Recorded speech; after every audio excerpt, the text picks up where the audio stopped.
back. You're still tuned in to Salam Media Highlights on myself, Salailo Makwidiri. We're still catching up with the Global Sumud Flotilla, talking to people from all across the world who are making part of this very, very historic voyage, which is making its way to Gaza to underscore the blockade that has been put on the people of Palestine, the people of Gaza, and to also try and get some form of aid in whatever little that the different boats have. They're trying to make sure that the corridors are open for aid to go in, because it's been months now where the people of Gaza have or are enduring a famine of proportions that I don't think we've seen before. There's a complete blockade on food, humanitarian aid, medicine, water, anything and everything that you need to survive at this point. And this is all done by the Israeli apartheid genocidal regime. And there's an organization of people falling under the Global Sumud Flotilla who are challenging this.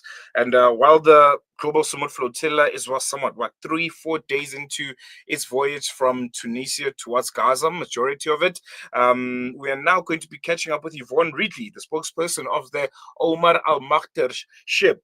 She's currently in Tripoli in Libya, preparing to join everyone else on this very, very historic voyage to Gaza. And she's going to be talking to us from Tripoli, as I mentioned, and she's going to share her perspective and some of the latest plans from the front lines of this very, very historic humanitarian mission.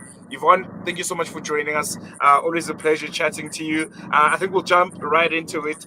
How are the preparations going in Tripoli? What are you guys doing there before you set sail to join everyone else and make your way to Gaza? Well, as you've probably guessed, there's a lot of waiting and delaying and planning and preparation when it comes to organising a flotilla. And then on top of all of that, we've got the weather, which dictates the speed to which we can progress on our mission. The mission is quite simple. It's to open up a humanitarian corridor across the Mediterranean Sea to get into Gaza. And we are at the Libyan end of the flotilla. The main Sumud flotilla is started off in Tunisia.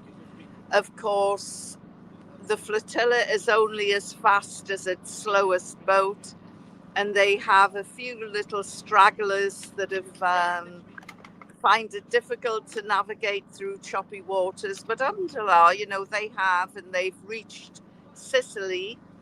They are sheltering in Sicily at the moment because we've been told that there's a bit of a storm forecast.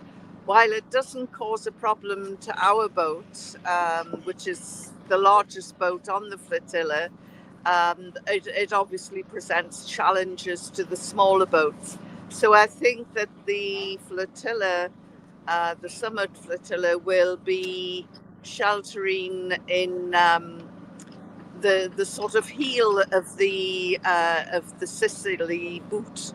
It's shaped like a foot. So that's where they'll be. But it doesn't mean that we've got 2 or 3 days of sunbathing and putting our feet up. In fact, what we've come up with is to convert the top deck of our ship into a small ICU, or intensive care unit. We've had to think of all eventualities for this mission. The mission should be easy enough to sail a few hours across the Mediterranean into Gaza and deliver aid. And we have tons of aid, tons and tons of aid to deliver. But of course, the main blot on the landscape is Israel, which for some reason does not want anyone to deliver aid. They're starving a nation, and now as a result, the United Nations has turned around and said that a genocide is being committed, and they produced a just yesterday, outlining in great detail 4 of the 5 major points that mean that there is a genocide going on. This is presenting huge problems to those countries, including Britain, which are giving weapons to Israel to enable this genocide. So all of this is going on in the backdrop. We know that Israel is a lawless country. We are not sailing to Israel. We are peace activists wanting to sail into Gaza. But we have to deal with the very real threat that Israel will kidnap us in an act of piracy on the international waters, of which it has no jurisdiction. But hey, when did that stop Israel from committing crimes? So we have to, we've done our hostile environment training and our first aid training and how to behave when you encounter an armed hostile force. And so we've done all of that, but we just thought, well, we've got a couple of days to spare. There's more than just us on the sea. There's 40, 50 other boats from 44 different nations and more than 200 people involved. And, accidents happen, especially in a volatile arena to the one that we're sailing into. We don't know what to expect. So one of our more innovative members of the crew thought up the idea of a hospital ship. And so we're converting the top deck into a mini intensive care unit because, we are ever mindful of what happened on board the Mavi Marmara, in which 10 Turkish citizens, 1 American, was killed, murdered when Israeli commandos stormed the ship and fired into the peace activists. We're also mindful that 2 of the ships on this latest flotilla have been firebombed. We've seen the videos from Tunisia. And of course, we were also, or I was due to be on the Conscience ship, which was hit by 2 missiles off the coast of Malta. So it's better to be cautious. And so we are getting hospital and emergency equipment in to deal with anything that might be thrown at us accidentally or deliberately. And so while we've got 2 days to play with until the flotilla starts sailing proper to Gaza, we are turning the Omar Al Mokhtar into an ICU ship as well as a humanitarian aid ship. It won't reduce the aid that we're giving. If anything, it will enhance it. No, most definitely. And you were just talking about some of the dangers that you foresee on this trip because of precedent, and also just the regime that we're dealing with right now. How do you psychologically prepare yourself to take on such a journey? Because I think the training and everything else that you guys receive from the flotilla representatives, it's it's one thing, but the personal conversations, the doubt that might start creeping in, how do you deal with that? And does the fact that you are the spokesperson that is on board the Omar Al Mokhtar ship, just adds a bit to the sentiment? And you also being in Libya at this current moment, we know that he was a great Libyan statesman, prominent figure, of the Senussi movement and the uprisings there. It feels like it's just coming together. Well, The first thing that we did was we all came together as one crew. We've all got to know each other.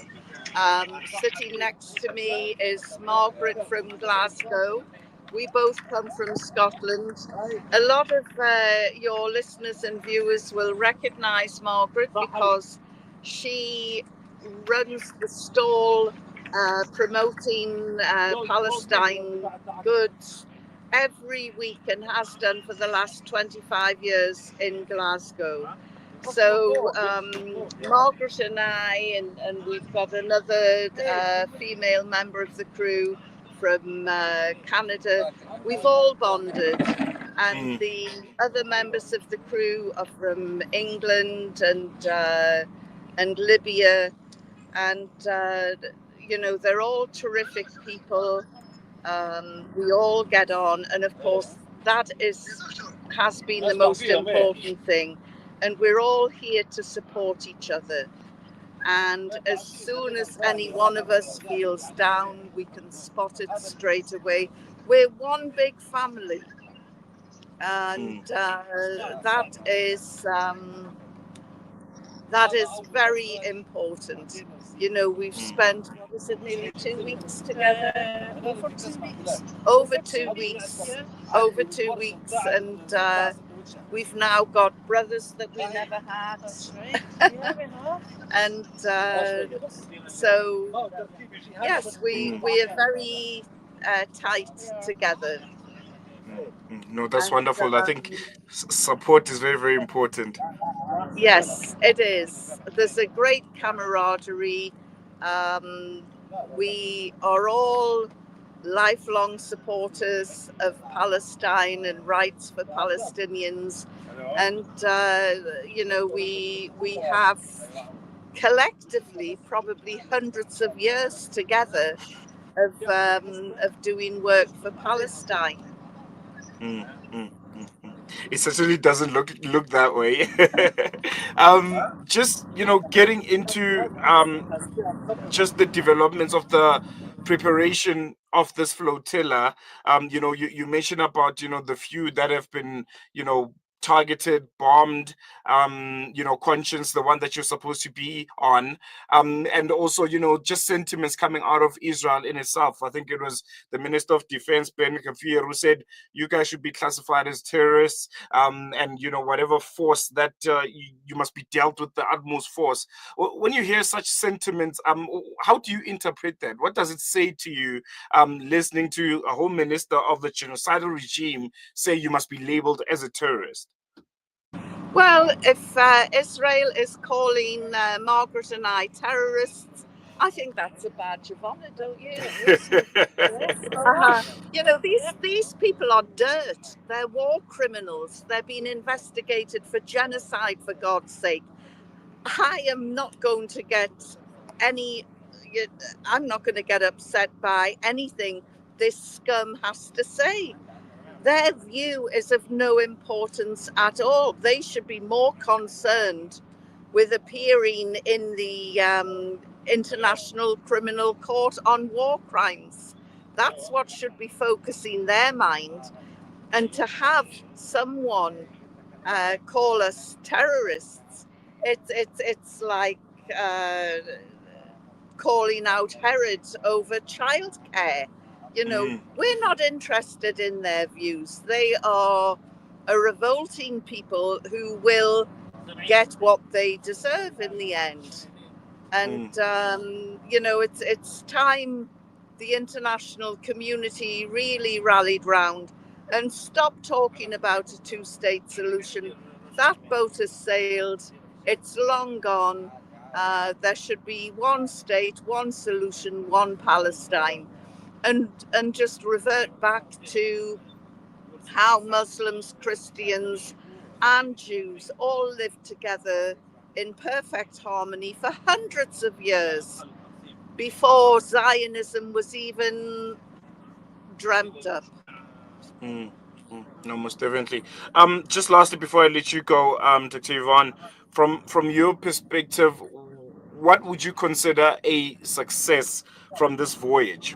When it's all said and done and you guys ultimately make your way back and you reflect on it, what would be success for you? Success for me would be having another interview with you, Salelo, to say, job done, no one hurt, no incidents. We saw the Palestinians, we delivered, we gave them our salams, and we sailed back home safely, and everybody is happy. That would be a perfect scenario. Oh, and announcing a ceasefire as well. And if not a ceasefire, then why not a UN security force? Something needs to be done at the moment to protect the Palestinians. They're being slaughtered. And now there is, we have been fed very conservative figures about the deaths of Palestinians, but there are those who believe that the deaths could exceed 100,000, with more than 20,000 children. And of course, we've got President Trump talking about this wonderful real estate. And I don't know anyone in the world who would really want to spend money buying and building homes on the bodies of dead children, because that is what they would be doing in Gaza.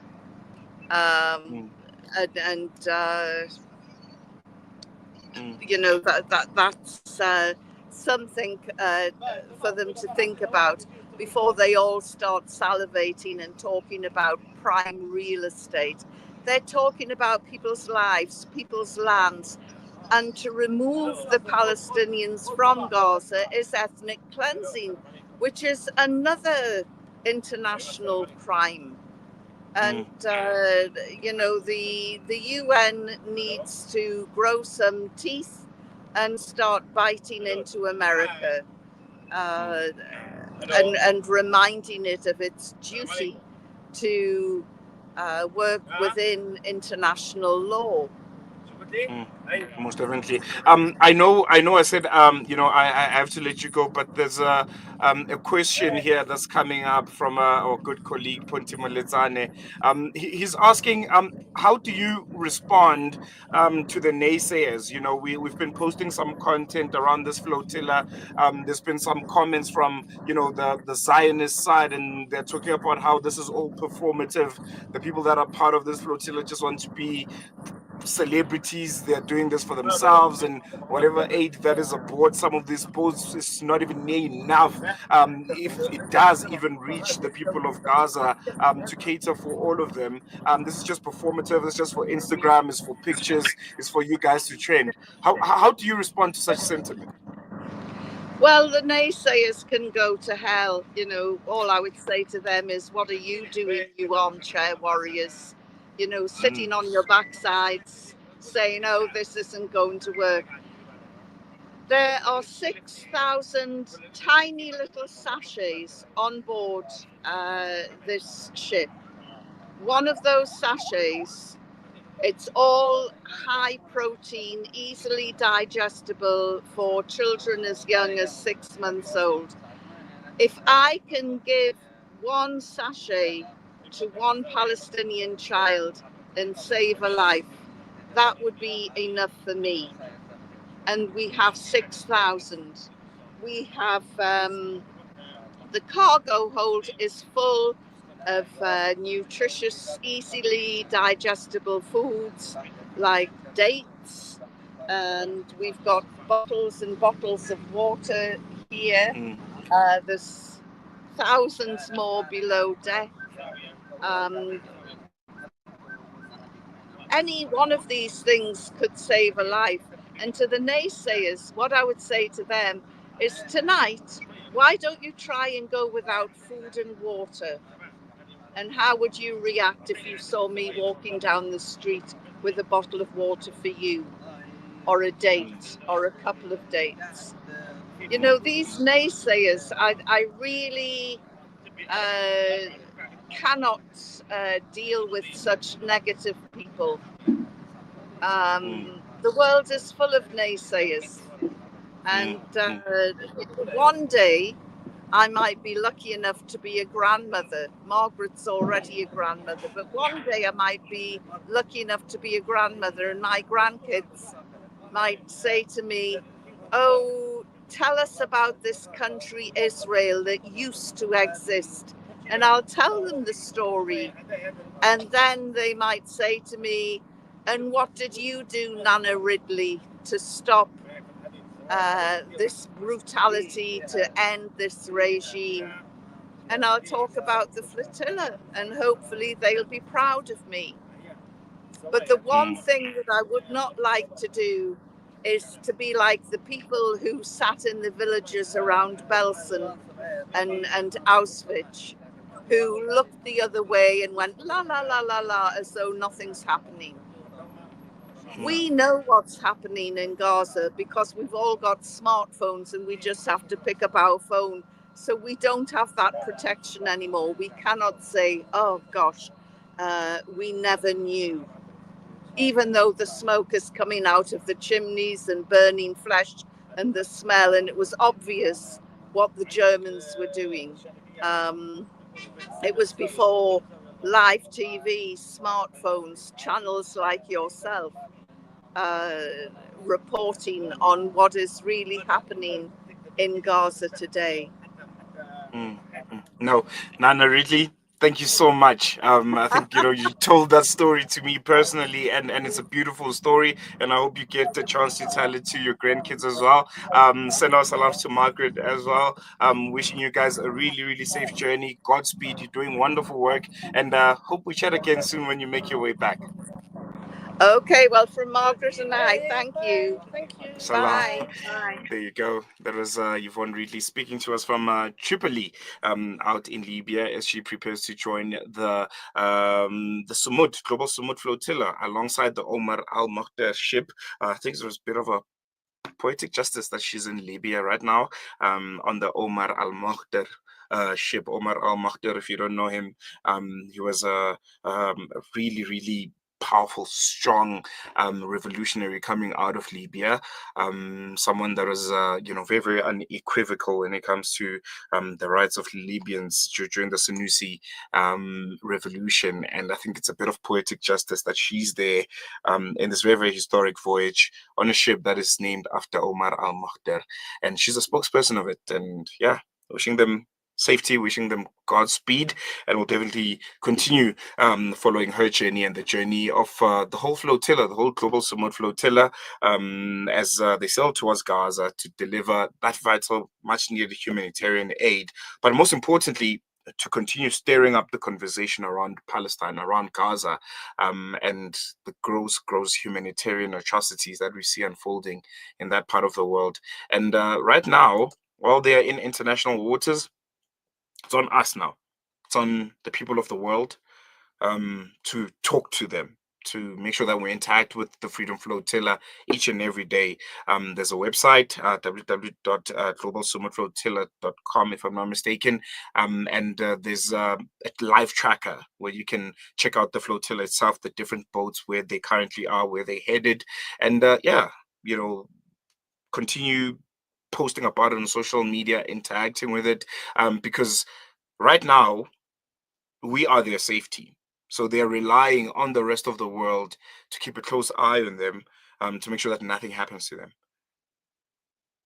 Because if we keep quiet, if we don't interact with them, if we don't have these kinds of interviews and speak to them live while they're in international waters, it makes it so easy for them to become targets, to be attacked by the Israeli genocidal regime, because no one is watching them, no one is checking up on them in real time, and they're putting themselves in such grave danger. Imagine the whole minister of defense of this regime, of this genocidal regime, clearly saying, Nana Ridley and Auntie Margaret, two ladies in their golden years who are passionate about the people of Palestine, who are human, and they couldn't just sit back comfortable somewhere in, cozy village in the UK, and say, you know what, this has nothing to do with us.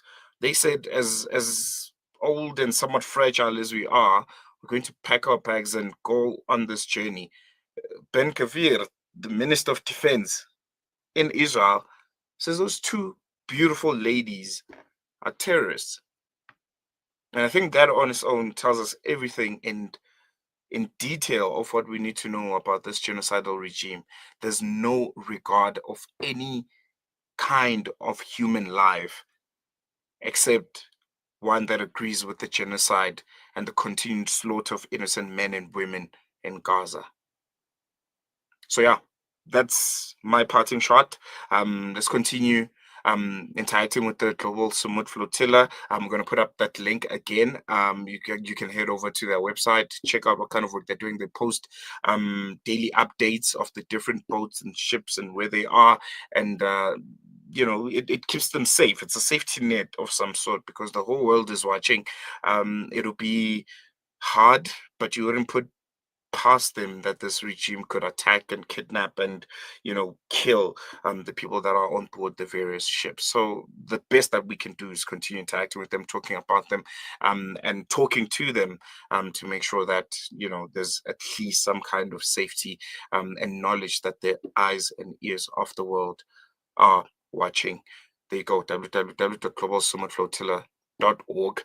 You can continue watching Salam Media also live. We'll try and give you all the latest about this flotilla, what you need to know about it, if there are any updates about it, and continue trying to be the eyes and ears of this wonderful historic voyage, which says open the corridors, the bare minimum, allow food and water to get in for starving children, for hungry mothers and fathers who are feeling helpless, trying to survive a genocide on a daily basis, escaping, all kinds of atrocities, but doing it on an empty stomach. Going to leave on that note. Thank you so much for staying with us. Keep it locked to Salam Media. But for now, for myself and the rest of the team, it's sharp.